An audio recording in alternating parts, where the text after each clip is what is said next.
What's going on, ladies and gents? Pimply Pete here, back at you once again, and thank you guys for joining me. This is episode 4.5 of my replay Mass Effect. Why is it 4.5 and not 5, you ask? Well, I'll tell you. So, for those that don't know, there's a lot of backstory with each squad mates in this game, and if I go about playing this game normally, it would make my videos super long. So, to alleviate that, I'm dedicating these 0.5 episodes to chatting with them after each main mission. This way it'll make my normal episodes shorter, and since these episodes are easier to produce, because I don't have to do live commentaries over them, it'll also give you guys something to watch in between my normal episodes. So, yeah, in the future, these 0.5 episodes will be all yakety yak with the squad mates, and no commentary / missions, so if you're not interested in the backstory of my squad mates, you can just skip these. Actually, you can kind of think of these as filler episodes. Anyways, that's it for now. I'm gonna go skedaddle and play some more games. So I'm going to leave you guys with the rest of this video. Hopefully you guys enjoyed. And as always, until next time, you guys take care and have a happy new year. Woo woo! Commander, something you need? How's the Normandy performing? Is she everything they said she'd be? She's the best ship in the fleet. If you've got a pilot who knows how to handle her. Balance isn't what you'd expect. Takes a while to get used to that oversized drive core we got stuffed in the back, and her power can sneak up on you if you're not careful. The Normandy's probably too much ship for your average Alliance pilot, Commander. Lucky for you, I'm anything but average. I like to know my crew. Mind if I ask you a few questions? I can see where this is going. You did a background check on me, didn't you? Well, I'll tell you the same thing I told the captain. You want me as your pilot. I'm not good. I'm not even great. I am the best damn helmsman in the Alliance fleet. Top of my class in flight school, I earned that. All those commendations in my file, I earned every single one. Those weren't given to me as charity for my disease. I'm sorry, Joker. I didn't even know you were sick. You mean you didn't know? Oh, crap. Okay, I've got Vrolik syndrome, brittle bone disease. The bones in my legs never develop properly. They're basically hollow, too much force and they'll shatter. Even with crutches and my leg braces, it's hard to get around. One wrong step and crack! It's very dramatic, but I've learned to manage my condition, Commander. Put the Normandy in my hands and I'll make her dance for you. Just don't ask me to get up and dance unless, you like the sound of snapping shin bones. I need to know more about this Vrolik syndrome if I'm putting my ship in your hands. Yeah, of course you do. It's an extremely rare condition. Nobody knows exactly what causes it. Genetic, maybe. It's treatable, but there's no cure. They classify my case as moderate to severe. I was born with over a dozen fractures, hip, thighs, ankles. My bones were already breaking in the womb. 100 years ago, I wouldn't have survived past my first year. Lucky for me, modern medical science has turned me into a productive member of society. You're not gonna break a bone trying to fly the ship, are you? I don't fly with my feet, Commander, so I'm fine as long as I'm in this chair. I gotta be real careful when I get up to take a piss, though. I can do my job as well as anyone on the ship. Better, actually. So don't worry about it. I'm not trying to make you uncomfortable. Let's talk about something else. Whatever you want, Commander. Why does everyone call you Joker? It's a lot shorter than saying Alliance Flight Lieutenant Jeff Moreau. Plus, I love to make little children laugh. I was just thinking how much you remind me of Santa Claus. Look, I didn't pick the name. One of the instructors in flight school used to bug me about never smiling. She started calling me Joker, and it stuck. Why didn't you ever smile? Hey, I worked my ass off in flight school, Commander. The world's not gonna hand you anything if you go around grinning like an idiot. By the end of the year, I was the best pilot in the academy, even better than the instructors, and everybody knew it. They'd all got their asses kicked by the sickly kid with the creaky little legs. One guess who was smiling at graduation? I have to go. All right, see ya.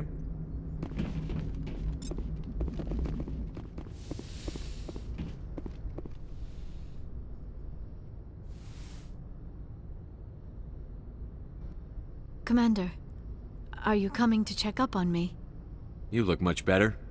How are you feeling? Dr. Chakwas assures me I am going to be fine. I was impressed with her knowledge of Asari physiology. You're in good hands. Dr. Chakwas knows what she's doing. I never properly thanked you for saving me from the Geth, Commander. If you hadn't shown up, I'm just glad we got there in time. So am I. I know you took a chance bringing me aboard this ship. I have seen the way your crew looks at me. They do not trust me. But I am not like Benezia. I will do whatever I can to help you stop Saren. I promise. Don't worry, Liara. I trust you. I know you won't let me down. It means a lot to hear you say that, Commander.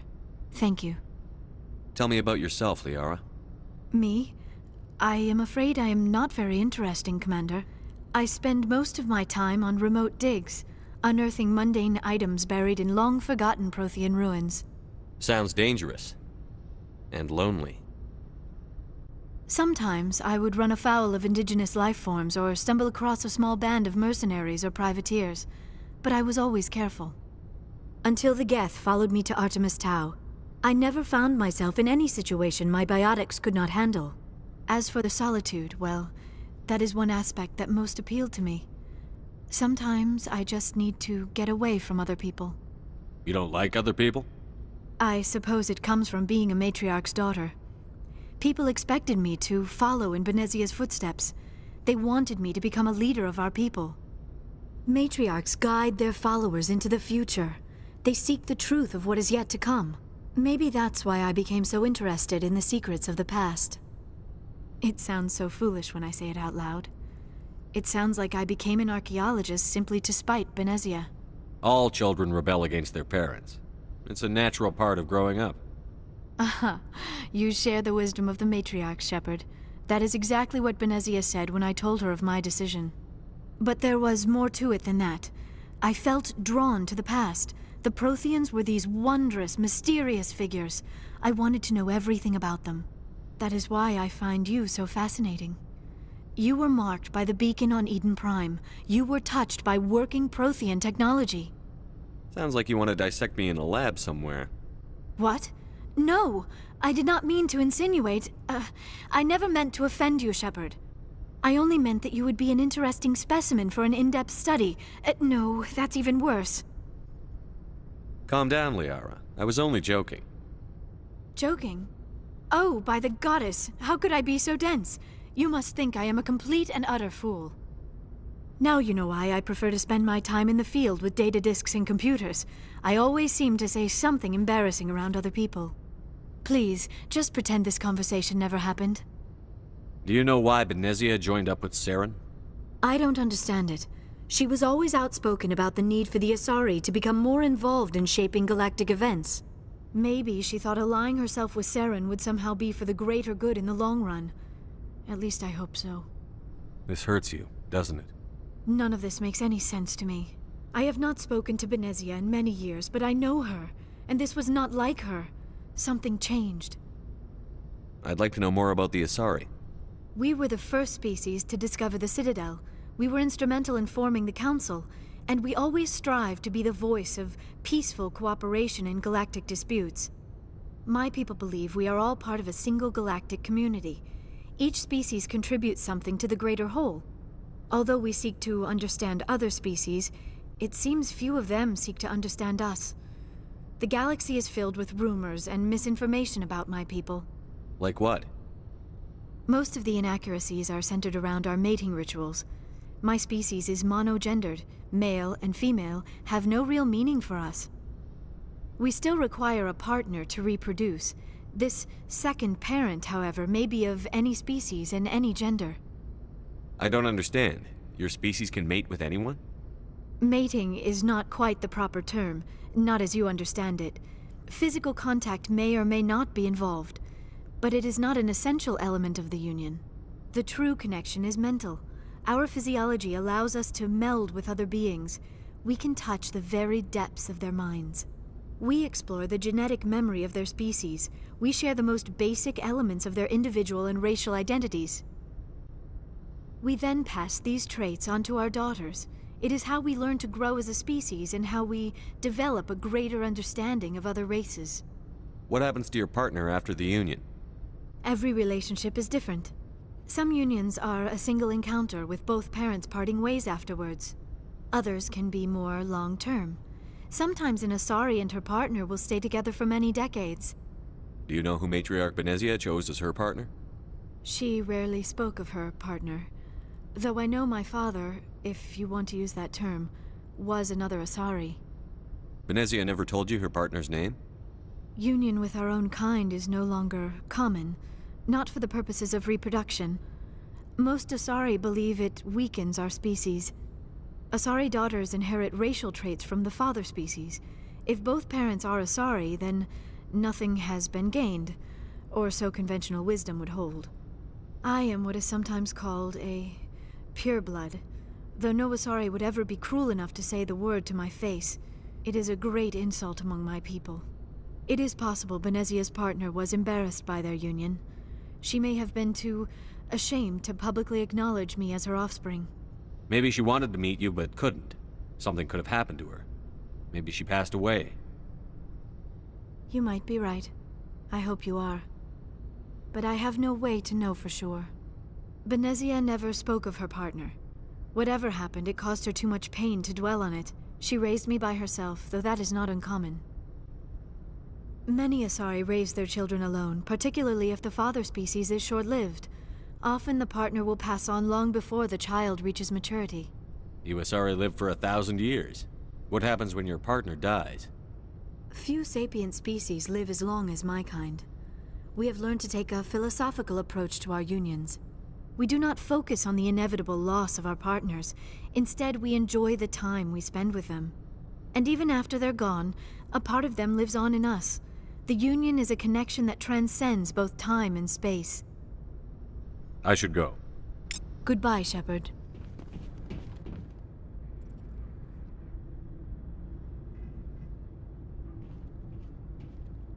Anything you need, Commander?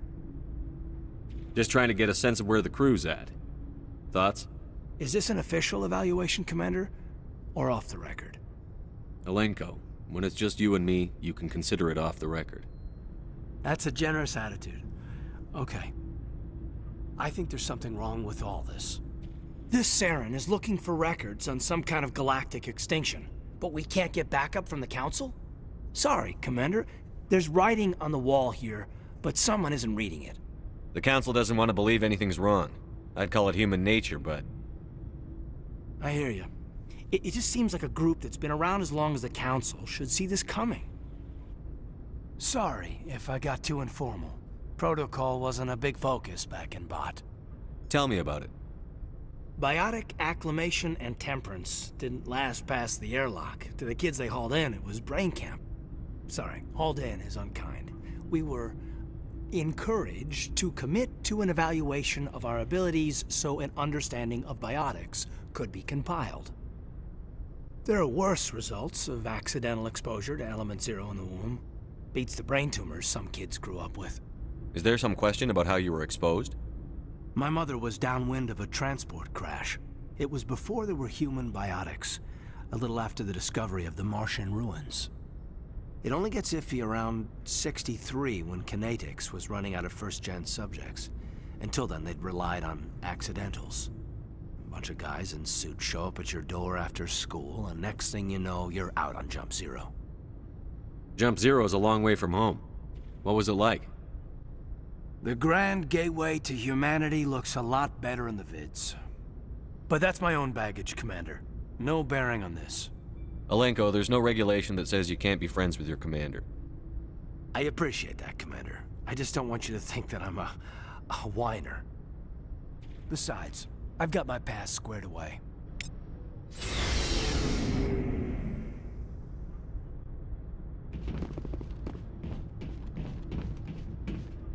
Shepard, what can I do for you?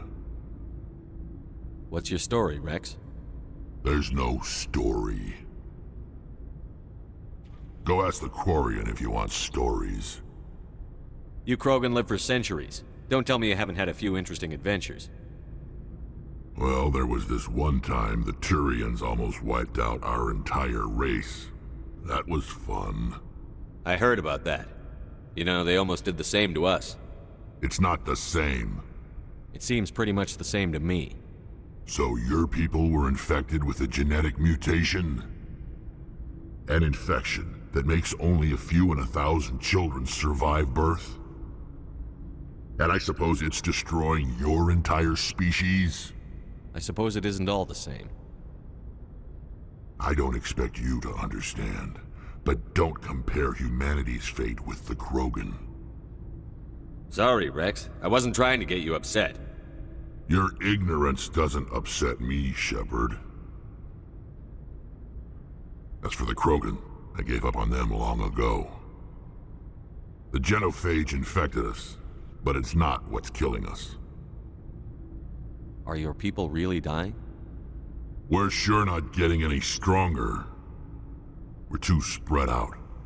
None of us are interested in staying in our own system. Lots of species have left their homes and prospered. But they go to colonize new worlds. We're not settlers. We're warriors. We want to fight.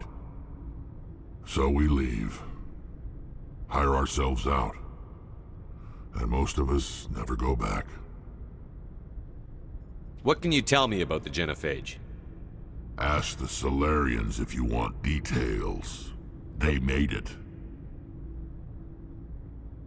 All I know, it makes breeding nearly impossible. Thousands die in stillbirth, and most never get that far. Every Krogan is infected. Every one. And no one's rushing to find a cure. Why don't the Krogan try to find a cure? When was the last time you saw a Krogan scientist? You ask a Krogan, would he rather find a cure for the genophage or fight for credits? He'll choose fighting every time. It's just who we are, Shepard. I can't change that. Nobody can. So long, Rex. Shepard. Commander, you have a minute to talk? I keep an open door policy. If you have any concerns, lay them on me. All right. I know things are different aboard the Normandy, but I'm concerned about the aliens, Vicarian and Rex. With all due respect, Commander, should they have full access to the ship? They may not serve the Alliance, Chief, but they're allies. At least as far as Saren goes. This is the most advanced ship in the Alliance Navy. I don't think we should give them free rein to poke around the vital systems. Engines, sensors, weapons. You don't trust the Alliance's allies? I'm not sure I'd call the Council races allies. We, humanity, have to learn to rely on ourselves. Standing up for ourselves doesn't mean standing alone. I don't think we should turn down allies. I just think we shouldn't bet everything on them staying allies. As noble as the Council members seem now, if their backs are against the wall, they'll abandon us. You've got a pessimistic view of the universe, Williams. A pessimist is what an optimist calls a realist. Look, if you're fighting a bear and the only way for you to survive is to sick your dog on it and run, you'll do it. As much as you love your dog, it isn't human. It's not racism, not really. Members of their species will always be more important to them than humans are. These seem like deeply held beliefs, Williams. What made you think this way? My family's defended the Alliance since it was founded. My father, grandfather, great-grandmother, they all picked up a rifle and swore the oath of service. I guess we just tend to think of Earth's interests as our own. All right. I can see where your concerns are coming from, Williams. But this is a multilateral mission. You're going to have to work with aliens, like it or not. It won't be a problem, Commander. You say jump, I say how high. You tell me to kiss a Turian, I'll ask which cheek. I don't think kissing Turians will be necessary. You never know, Commander. What's your opinion on the last mission? Not sure I buy Dr. Tassoni's story about her and her mom not talking. They're family, right? I think she's being straight with us. Or at least, I don't think she lies very often. Yeah, she's probably really bad at it. Hey, want me to ask her about her sex life? Might be illuminating. I don't think she's used to teasing. Good-natured or otherwise. No fun, Commander. Too bad those ruins got destroyed. They lasted thousands of years. That's impressive. We'll talk later, Williams. Looking forward to it, sir. Commander, nice work out there. I knew working with a Spectre would be better than life at CSEC. Have you worked with a Spectre before? Well, no, but I know what they're like. Spectres make their own rules. You're free to handle things your way. At CSEC, you're buried by rules. The damn bureaucrats are always on your back. Being a Spectre does have its advantages. Exactly my point. If I'm trying to take down a suspect, it shouldn't matter how I do it, as long as I do it. But CSEC wants it done their way. Protocol and procedure come first. That's why I left. So you just quit because you didn't like the way they do things? There's more to it than that. It didn't start out bad, but as I rose in ranks, I got saddled with more and more red tape. CSEC's handling of Saren was typical. I just couldn't take it anymore. I hate leaving. I hope you made the right choice. I'd hate for you to regret it later. Well, that's sort of why I teamed up with you.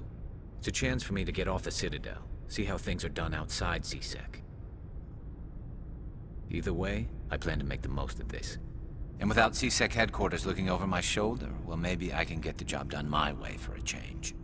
As long as you do your job well, you're free to go about your business as you see fit. Thank you, Commander.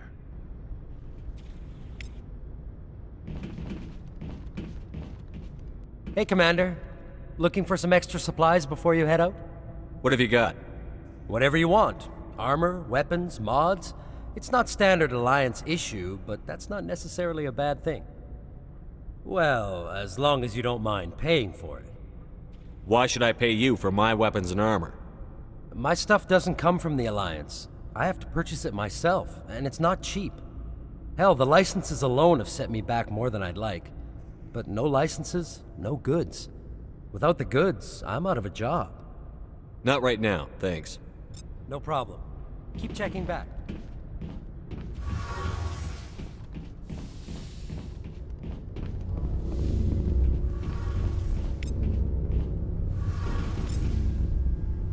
Hey, Commander, you know that Quarian, Tally? She's been spending all her time down here asking me about our engines. I'll tell her to leave you alone. What? No, she's amazing. I wish my guys were half as smart as she is. Give her a month on board and she'll know more about our engines than I do. She's got a real knack for technology, that one. I can see why you wanted her to come along. I figured she'd be a real asset to the team. You got an eye for Tally, Commander, but I'm guessing that's not why you came down here. Carry on, Adams. Aye, aye, Commander. Your ship's amazing, Shepard. I've never seen a drive core like this before. I can't believe you were able to fit it into a ship this small. I'm starting to understand why you humans have been so successful. I had no idea Alliance vessels were so advanced. The Normandy's a prototype. Cutting-edge technology. A month ago, I was patching a makeshift fuel line into a converted tug ship in the flotilla.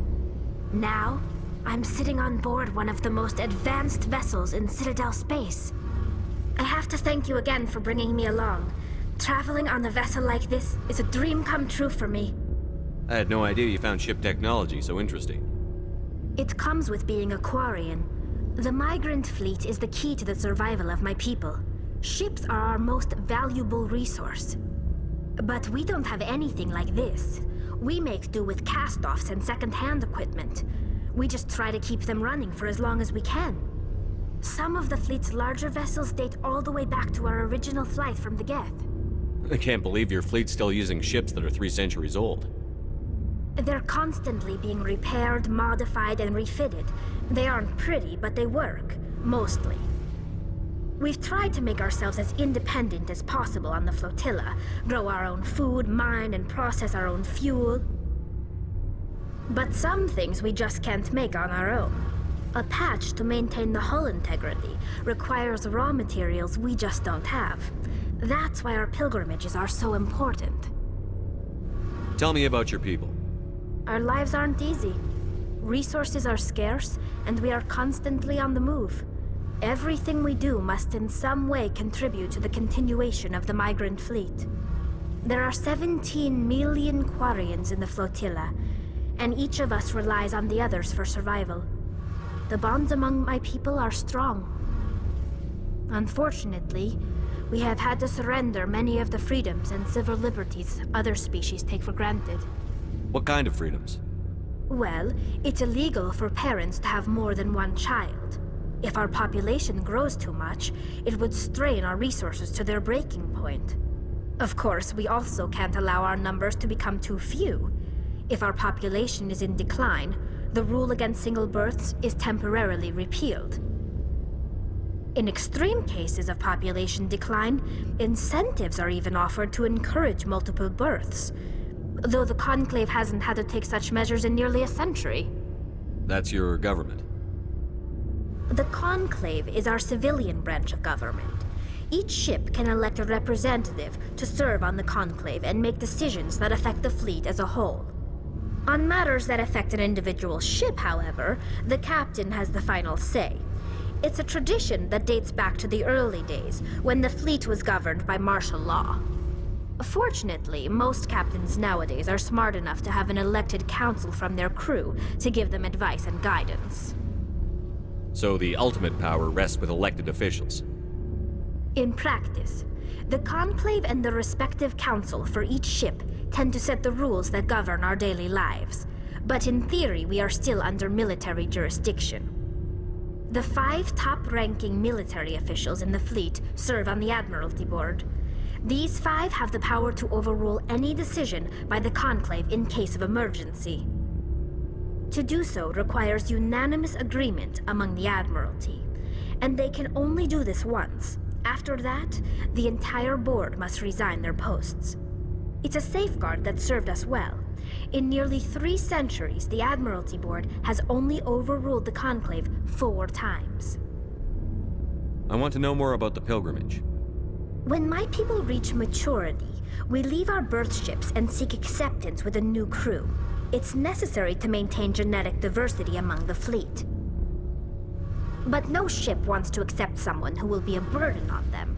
So, to prove our worth, we embark on a pilgrimage. We set out alone, leaving the flotilla and our families behind us. We only return once we have found something of value we can bring back to the fleet. This is presented as a gift to the captain of the respective ship we wish to join. If the gift is accepted, we are welcomed into the crew. Can a captain choose to reject the gift? That doesn't happen often. Most captains are eager to increase the size of their crew. It increases their own standing in our society. Even when a gift is not particularly valuable, the captain usually accepts it out of a sense of tradition. However, there is a stigma to presenting a substandard gift. It's not the best way to make a good impression on a new community. Most pilgrims don't return until they find something worthwhile. I can't believe they just send you off alone. It's not like they just cast us out. Before we leave, we are given lessons in how to survive outside the flotilla, and given gifts to help us on our journey. We also receive implants to fight off sickness and disease. Generations of living in an isolated and highly controlled environment have left our immune systems weaker than most. By the time we leave the fleet, we are well equipped for the pilgrimage. This is a rite of passage for all Quarians. If it were dangerous, our numbers would suffer. Virtually every pilgrimage ends with a triumphant return and the ritual presentation of the gift to one of the fleet's captains. I want to talk about something else. Like what? I want to know more about the Geth. I doubt I can tell you anything you don't already know. It's been almost 3 centuries since they drove my people into exile. All I know is the story of their origins, what they were when we created them, and how they turned on us. Interesting. The Geth were originally created to serve as an automated manual labor force. Initially, their intelligence was as limited as any VI. Over time, we made small modifications to their programming to allow them to perform more varied and complex tasks, bringing them closer and closer to true AI status. How come the Council didn't step in and stop you? This wasn't true AI research. We may have been skirting the bounds of the law, but we never did anything that was actually illegal. The changes were so insignificant, so gradual, that we were able to control them. Or so we thought. But one thing we underestimated was the power of the neural network. 1 million Geth thinking simultaneously created an inherently unstable matrix. So, the Geth share brain power? Many of the Geth's logic systems were designed to work in concert with other nearby Geth. Basically, the more of them you have in a group, the smarter they are. So there's some sort of group consciousness. No, nothing like that. They cannot share sensory data or information. Their programming cannot handle that much simultaneous input. Each Geth maintains an individual awareness and identity. The neural network only operates on a process-based level. It's basically the synthetic equivalent of a subconscious. But when they're in close proximity, they can coordinate low-level functional processes, freeing up more capacity for original or independent thought. That doesn't make any sense. I'm probably oversimplifying. The Geth are incredibly advanced and complex creations. All you need to know is that they get smarter when they gather in large numbers. As we built more and more Geth, their effective intelligence became more sophisticated, more abstract. One day, a Geth began to ask its Quarian overseer questions about the nature of its existence. Am I alive? Why am I here? What is my purpose? As you can imagine, this caused a near panic among my people. What did you do? It was inevitable the newly sentient Geth would rebel against their situation. We knew they would rise up against us, so we acted first.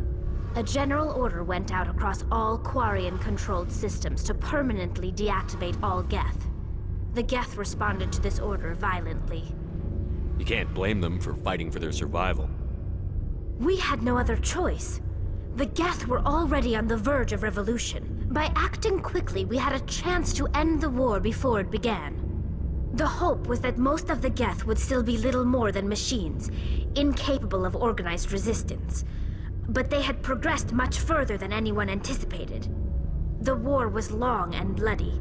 Millions upon millions of Quarians died at their hands. In the end, we were forced to flee our own homeworld. We feared the Geth would pursue us, but they never came beyond the Veil. Now we drift through space, exile searching for a way to reclaim what was once ours. I should go. See you later.